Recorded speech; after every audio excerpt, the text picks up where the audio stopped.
When it started, Harper Flynn had a fifth of vodka in her hand, 6 shot glasses lined up on the bar in front of her, and a stinging cut on her arm from a broken beer bottle.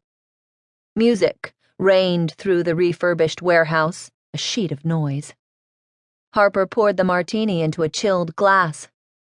Down the crowded bar, a banker waved his empty highball glass and a 20. She nodded. McCallan, neat, with Estella back. She'd get to him. She'd get to them all. 11 p.m., and she was halfway through her shift. She slid the martini glass toward the man in the suit. 14.50.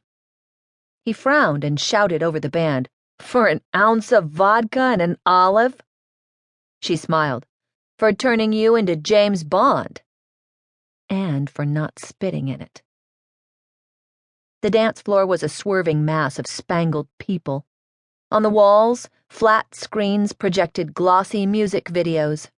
In booths and at tables along the balcony, cooler customers leaned back, holding court over bottles of Bollinger. The stage lights skewed the space between white glare and murky corners. The warehouse windows were milky with moonlight, pierced by occasional Los Angeles headlights. The suit stroked the stem of the martini glass. "I'll pay $4. $14.50, Harper said, still smiling, but both hands on the bar now. She wore a black cotton blouse, sleeves rolled to the elbows, and black jeans he couldn't see, because he was too busy trying to Jedi mind trick her buttons open. Next to him, a woman leaned back, laughing, hand to her chest. From the crowd, Drew appeared behind the suit. Eyes on Harper, shoulders square, as though he was lining up to headbutt the man. Drew leaned toward the guy's ear. "How's your drink?" The man looked up at him several inches, noticed the black shirt, the chilly eyes, the cornerback's body. Harper said, "His drink's about to be paid for." Maybe half a second, the guy held on, wanting to yank her chain again. Then he slapped $15 on the bar and skulked off. Drew smiled. "He thought I was your boss." That smile was wicked and overtly pleased. "Never," she said. "Not even when we play dress-up later on." He didn't work there.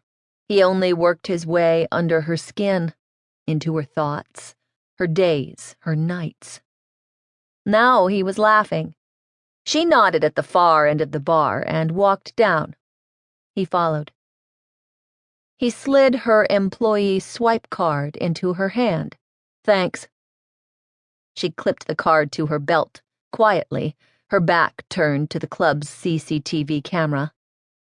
"What's it like outside?" "Zoo. Line around the block. Security's wanding guys and carting teenage girls." "But they're still letting people in?" He raised his eyebrows. The walls seemed to bulge under the press of the crowd. Fire limit was 1,200.